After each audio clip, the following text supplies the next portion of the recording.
welcome back to Oh and Another Thing, your favorite news and politics podcast, your favorite news and politics YouTube program, wherever you're joining us. Thank you for joining us there.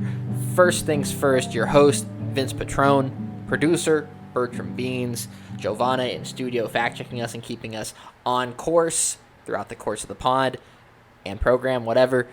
Again, thank you for joining us. If you are listening on Spotify, do us a favor, though. Go over and check us out on YouTube. Give us a subscribe. Leave us a little comment, a little rating if you can. Can you rate on YouTube? What? Can you leave ratings on YouTube or just likes? You can like on YouTube. You can like, you can comment. Give us some likes. Give us some comments. Do anything you would do for a program you enjoy for this program. For Oh, and Another Thing. If you are someone who is listening on YouTube, tuned in on YouTube, go check us out over on Spotify. You can subscribe to us there, leave us ratings, leave us comments, all the stuff you would do for a program you like on Spotify, just for us. So, again, thank you for joining us. We have a really big pod for you today.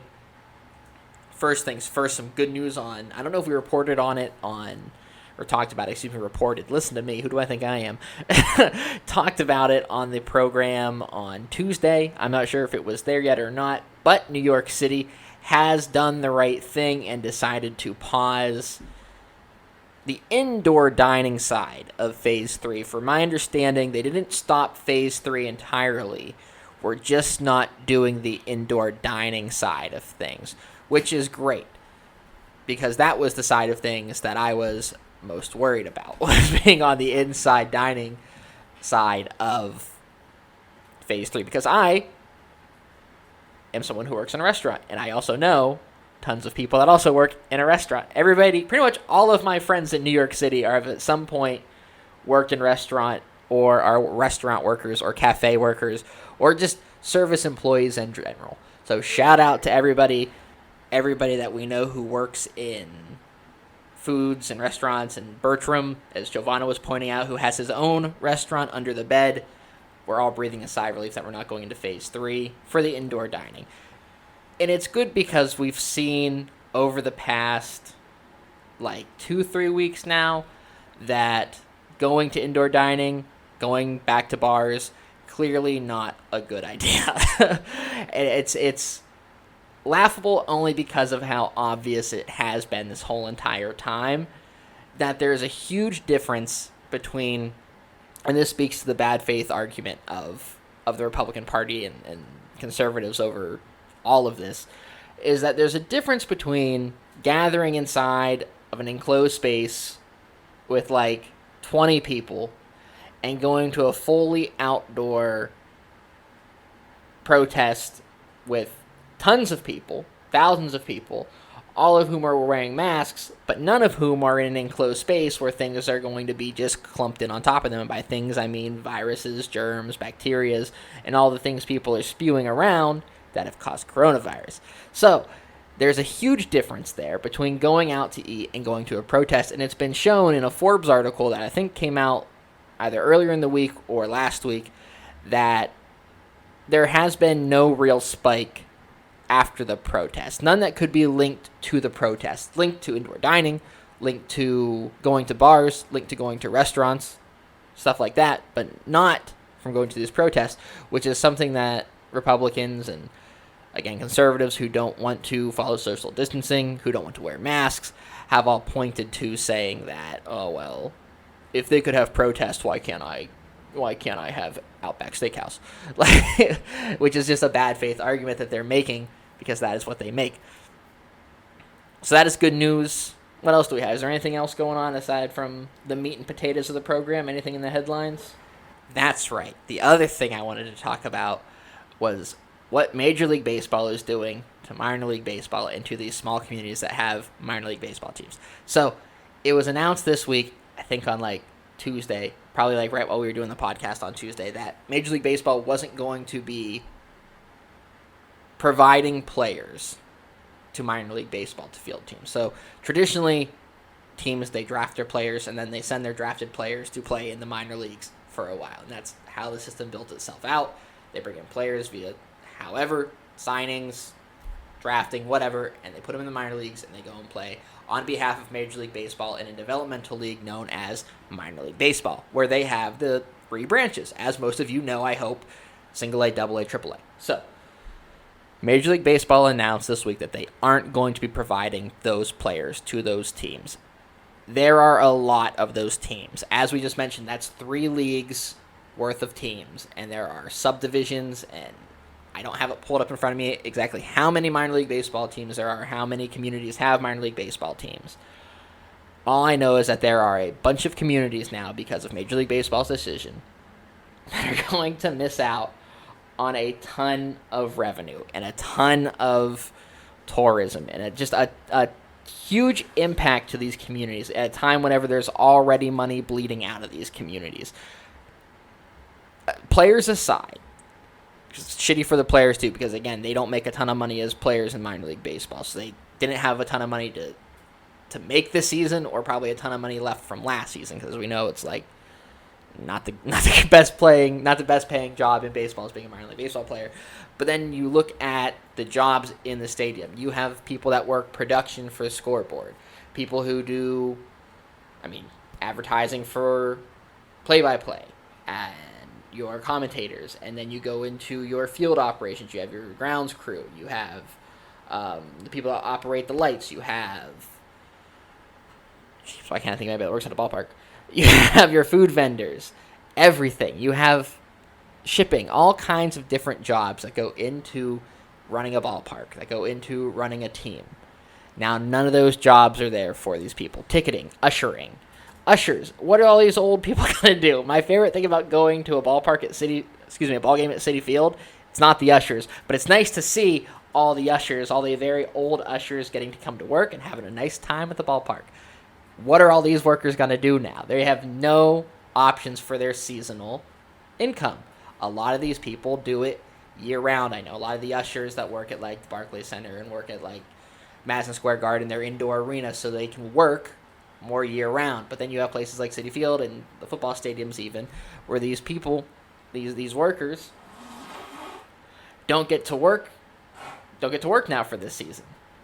So they're missing out on a whole summer's income. I don't know what that looks like for these people who work in these stadiums and who work for these ball clubs, but it's a huge loss for these people and for these communities, and I don't think Major League Baseball actually gives a shit about it. And I know I say that while I'm sitting here wearing my Mets shirt and all that, and I have no intention of not watching the Mets whenever they come back and not watching baseball when it comes back, but it's just such a shitty thing for the league to do. And I know it's an interesting season and it's a plague-ravaged season, but there has to be a way that they could field these teams and at least have a partial season for these communities to make some revenue off of it, and for these employees and these people who work, again, for these teams and for Major League Baseball at a point. And there has to be some option for them that they can still work and make money. If they've made it work for the Major League clubs, why can't they make it work for the minor league clubs? And I know that creates a whole lot of pitfalls, and it's tough to do all that testing and all the things that we're wary about with Major League Baseball coming back. We'd have to be wary about on a larger scale with minor league baseball. So yes, there are those side effects too, but is there no way that they can at least fund these people, find a way to get these people at least a sliver of the earnings that they're missing out on? And I don't think there's any plan for that, and that's why it is so shitty. If they had said, we're going to not supply teams, but we're going to supply their organizations and their stadiums or whatever with X amount of dollars to pay out their employees, that would be another thing. But to just literally cancel the season abruptly and leave all these people hanging and leave these communities hanging, absolute garbage. Not fair to anybody involved. So that's my sports rant for the week. Diving on in now to the real work of the show here, I guess. The big narrative the past couple of days has been, and we should be excited about this because right now we are starting to see something that we don't ever see, something pretty unprecedented, and that is Republican lawmakers admitting that they were wrong. And you can take for a second, you can cherish that feeling, acknowledge the feeling, know it's a good feeling that we have Republican lawmakers doing something that rarely happens in society, and that's people willing to admit that they were wrong and then take steps to make up for what they were wrong about and begin working to better the situation. It's even more rare in governing and in politics, so double excitement for us on that.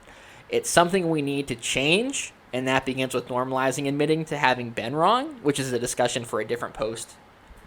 But for now, again, We can savor knowing that Republican lawmakers are beginning to change course and are now taking the coronavirus more seriously than they were 2 weeks ago. It's a very small thing for us to be excited about, but something for us to be excited about because that's better for everybody. The greater good benefits whenever people, like Republican lawmakers, are able to admit that they've been wrong for the past 3 or 4 months about the coronavirus. 3 or 4 months too late, but we will digress there. The problem is that the time for them to have taken this seriously and started to care would have been 2 weeks ago. Would have been the time for them to start taking this kind of seriously, admitting that they were wrong and start working to make changes to their local policies that would help them to have prevented the record spikes in positive cases throughout the country. Last night, the president was tweeting stupid again, as he always does, talking about how we're only seeing more cases because we're doing more testing than anybody else. And real quickly, that is categorically false. We are doing more testing, absolutely. But our positive test rate is also exploding because while we are doing these tests, we are finding more positive cases from these tests than we were before, which means that there's more coronavirus going around than there was before. All right. So now you're starting to see places, Texas, Florida, South Carolina, Georgia, Louisiana. Well, Louisiana is not actually exploding as bad as some other places, but Arizona, thank you. Arizona, Arkansas, Oklahoma. These states that were not taking it seriously are now starting to see, again, record spikes. And in Texas, they're even starting to report that their hospital system is overwhelmed, the way New York City's hospital system was overwhelmed. People are talking about how there are lines out the ICUs and the ERs are exploding with patients. Test centers, they can't keep up. Treatment options are running scarce for everyone, not just COVID-19 patients. Doctors and nurses not able to keep up with the demand. People being operated on in hallways. In Arizona, they're implementing, like you just mentioned, they are implementing scorecards to determine how to treat coronavirus patients based on their age and health pre-virus. With older people with pre-existing conditions on the bad end of this, they are less likely to receive treatment because of their age and their pre-existing conditions. This should sound really familiar to everybody listening, which sounds a lot like the old politicized argument that used to be made about government health care. You guys remember when Obama was going to bring socialist death panels to your hospitals around the country? When the vision of Obamacare was sold to us with long lines out the ER, overwhelmed system with doctors and nurses working overtime for inadequate pay at huge risks themselves, people getting operated on in hallways, all of it. Well, guess what we ended up with? All those fear tactics, all those scary images painted for us from 2008 to 2012, and look where we still ended up. And guess who gave it to us? The people who spent the better part of the past 3 decades fighting back against democratic efforts, big and mostly very, very small, to make healthcare a public option at the least. Even Bill Clinton took a run at government healthcare, and in fact, his policies helped keep me wearing glasses through middle school. Interesting fact, without the chip program, I don't know how I'd have gotten glasses. Yeah, fun fact for you. I have a story to share. Do you want to hop in? Sure. It's hot in here. It's hot in here. I'm wearing all mesh, but I'm still dying. Well, I remembered this because you were talking about people not being able to. I remembered this because I remembered you saying them having to determine who gets the level of care based off of this system. Well, I read a story yesterday about a man, this happened on June 11th, but a quadriplegic black man with COVID-19 was killed in a hospital in Austin, Texas, because he was determined to not have any quality of life. So basically, he had the same COVID symptoms of everyone else, but he was already quadriplegic when he went in there, and they determined because of this pre-existing condition and because of him also having COVID that they were not going to waste their resources on him. For those of you who can't see, I did put air quotes around the waist because I do not think it is a waist. The air quotes were heard. That's really, really scary. Mm-hmm. It's already scary for black people generally to go into a hospital because the rates of black people dying in hospitals are so much higher than anyone else. But for black disabled people to now have to worry if they're in a state that doesn't have the equipment to handle a ton of cases to be determined that their quality of life is not worth saving, that's really, really scary. And that's the exact thing that literally, can I take us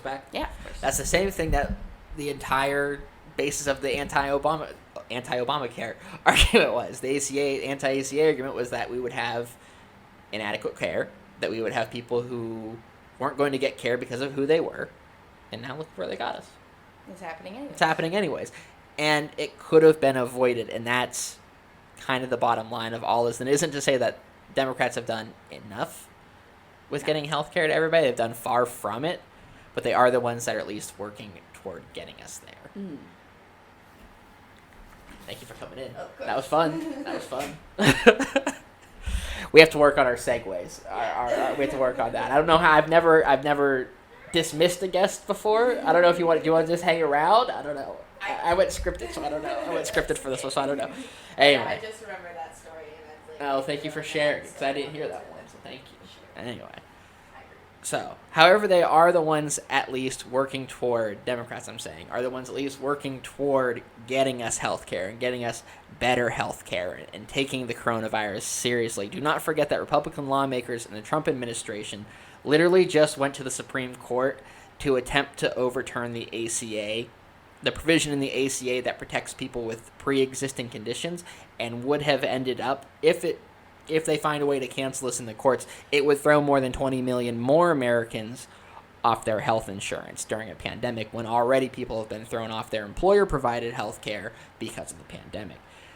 Then, their media ecosphere has the nerve to ask the question, now that all these Republican lawmakers and the governors that were saying masks don't help, and the pundits that were saying masks don't help, and Tucker Carlson and Steve Doocy and all the other Fox and Friends idiots were saying masks, there's no real point to them. They even had Dr. Oz come on and talk about masks. Now they're asking, why did wearing a mask become so politicized? And how brain dead do you have to be, and how brain dead are the people that this will work on? How did it become so political? For starters, having a vile base of racist conspiracy theory-addled followers who hang on to the whim of the anti-masker-in-chief, as we're calling the president. I know I didn't come up with it, but I like the term. Having people who follow him and do whatever he says, and then him not wearing a mask, even if it is, in the end, just 27% of people, 27% of the electorate being polled who are blindly following the president at every turn, that's still 27% of people who aren't taking this seriously, and that's 27% of people in a let's say 15,000 sample group. That's a good enough amount of people that could really cause a lot of trouble and reignite a pandemic, which we're seeing happen right now. And it's because people like the president don't take it seriously. And then you have people like Governor Greg Abbott, who was on the president's side of not wearing a mask, thought making a mask made you look weak, was anti-American, that it was a way to take freedoms away from people. He took the side of that, and he spent 2 weeks fighting a mask mandate while arguing that if masks are effective or not. Maybe it's because for months Fox News has featured guests, people passing as doctors, Dr. Oz again, as well as the usual lineup of Trump minions on to discuss the downside and violations of freedoms again that wearing a mask brings. How did this become political, they ask? Because the party that has willingly made it their mission for the past 30 years to do literally everything they can to make more money off a healthcare system that is already a for-profit scheme, and to protect that private industry from reform or complete overhaul and the expense of every American by campaigning against it as another handout for the lazy good-for-nothings, as they did during the entire Obama administration, or using fear tactics about what affordable health care looks like.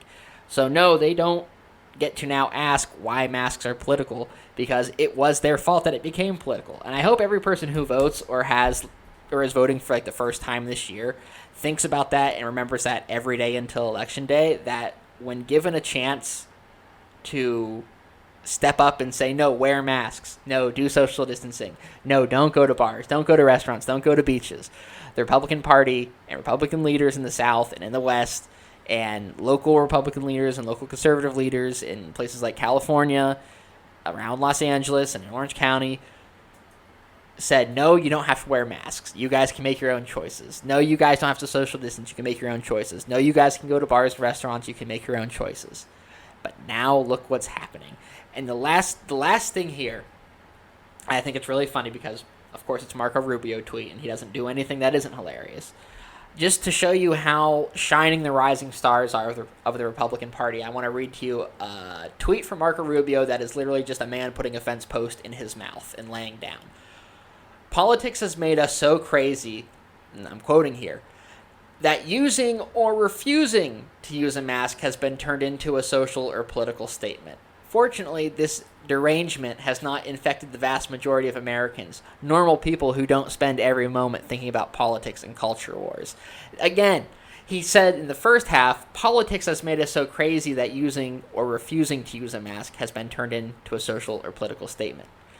So either wearing the mask is political and social, or not wearing the mask is political and social. Both are therefore been made political and social via the tweet, Marco.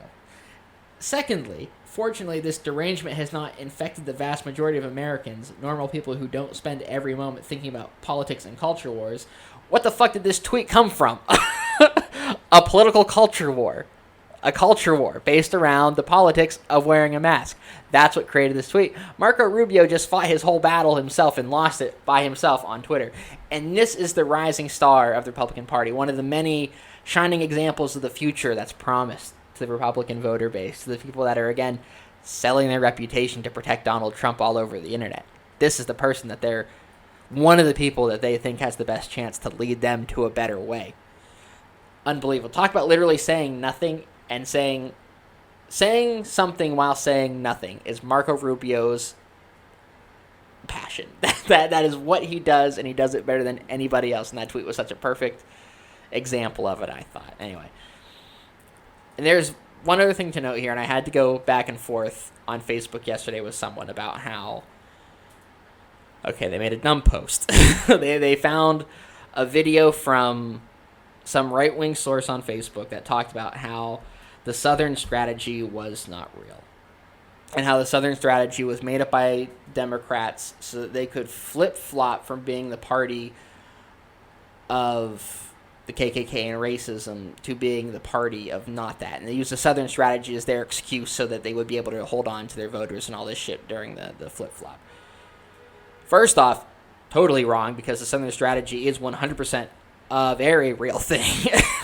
A very, very real thing that was used specifically to try to pick up voters that the the Democratic Party was leaving behind while changing themselves over to a more welcoming and accepting party that doesn't mirror the party that it was back in the 40s and 50s, and further back, all the way back to Jim Crow. Well, that is Jim Crow times, but even further back into slavery and the Civil War and all that. So this person's whole argument was essentially to say that it's shitty that Democrats have flipped on so many issues over time, which is blatantly wrong also, because that's what we're supposed to ask of our leaders to do. We're supposed to ask our leaders to sense when people are pleading for a better, more united country, that is the side to be on, democratically speaking, as that is also the side that has won the majority of votes in every election since 2016. In the end, politics comes down to choices of our elected officials who we then vote for, hoping that those choices that they make mirror the choices that we would make in that same position.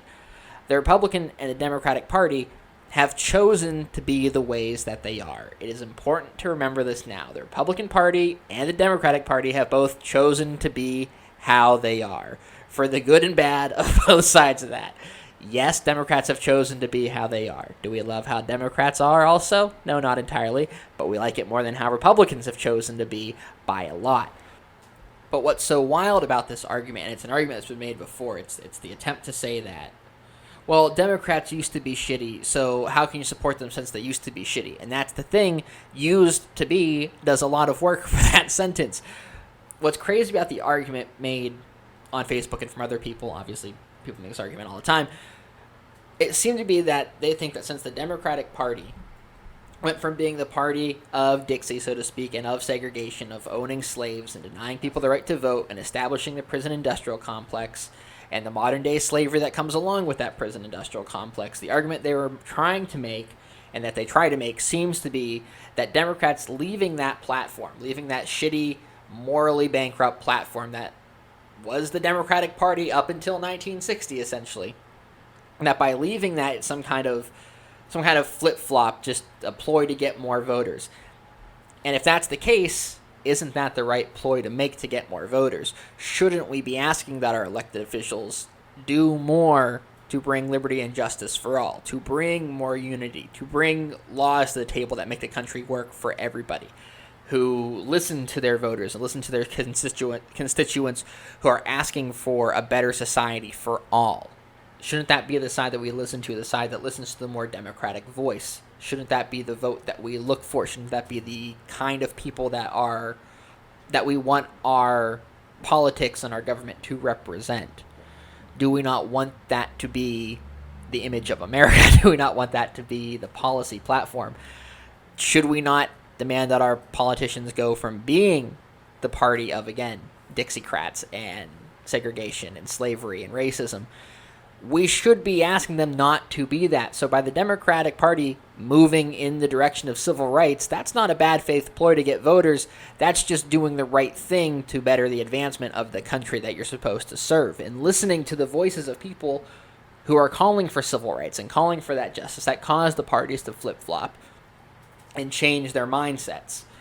And that is part of the choice of politics. You choose what you support and what you believe in. At least you're supposed to. If you aren't doing that, you're not doing that whenever you're living inside of a right-wing media ecosphere. And the only thing you branch out to from time to time is Barstool Sports. That's not allowing yourself to make your own choices. If you're just sitting there reading whatever Diamond and Silk post on Facebook, or if you're just sitting there waiting for the next Tucker Carlson clips to come out, you're not giving yourself a full education on what's really going on. You are not listening to the right sources, and you are only getting things from a segment of people. That doesn't tell you the full story, the full scope. That doesn't allow you to understand the full history and understand why that's not a flip-flop. That's growing and changing, becoming better. What you should be asking people to do, asking your party to choose to do. The Democratic Party chose to become the party of moving forward and civil rights and jobs programs and ending the prison industrial complex, slowly, I know, and defunding police, slowly and not very effectively so far, and the environment and affordable health care and LGBTQ rights, ending the war on drugs. All of it. And I know, again, not quickly, not at the right pace that needs to be done for meaningful change to happen now. But they're still the party that's at least trying. The Democratic Party saw that this was the way of the future. And maybe not all the way back in 1960 did they think that they would be the party fighting against the war on drugs and fighting for affordable health care and LGBTQ rights and all the whole litany of the new the new politics of 2020, if you will. The Democratic Party saw that in 1960, and they chose to become the party on the right side of civil rights and the side of rights for everybody and equality. They chose to leave the Dixiecrats behind. They chose to leave that behind, and they left behind a very reliable, not oppressed, old white voter base. They took a risk by doing that. Again, a huge risk. They left behind the power that they had as the Democratic Party up until 1960 of owning the South, of owning parts of the Southwest. They left that behind. They left behind a voter base of people that show out and vote regularly, and that is older white voters who tend to have more money and more ability to vote, more mobility to vote. All the things that cause voter suppression do not happen to white voters, especially older white voters, unless they're to an age where they have to get bused in from a nursing home, which point, then we can talk about it getting a little difficult. But up until that point, it is not that difficult for rich white people to go vote. Democrats chose to leave those voters behind and embrace civil rights and embrace a platform that went against everything that those older white voters that made up the Southern delegation of the 1960s and made up the Southern cause, they chose to leave that behind and become the party that they are today. Whereas Republicans chose to be the way that they are. The Republican Party saw the Democratic Party leaving these voters behind because they didn't want to be that party anymore, that the party that they were known to be up until the Civil Rights Movement, until the Democratic Party chose to be on the right side of things. From then on forward, not to perfection, I will say again, the Democratic Party is far from perfect. We are able to say that and have the nuance to acknowledge it.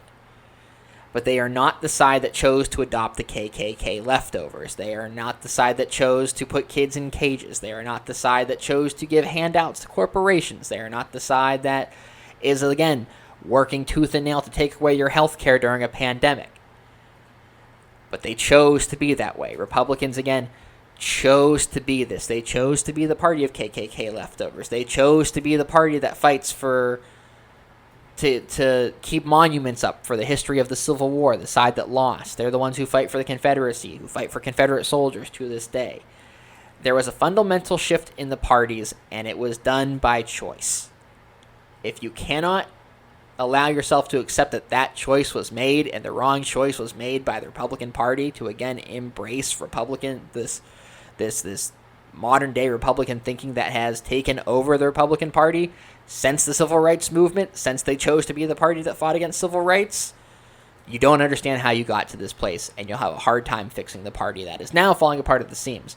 There was an interesting story this morning on Slate. I don't read Slate all the time. I like Slate because Slate gives me just enough celebrity gossip with a political spin. They had Meghan McCain, not on, but they were doing a column on some things she said on The View the other day about how the Republican Party is literally falling apart and people are starting to jump ship because of the coronavirus response. And rightfully so. But it's not just the coronavirus response. It's everything that has made the modern day Republican Party what it is.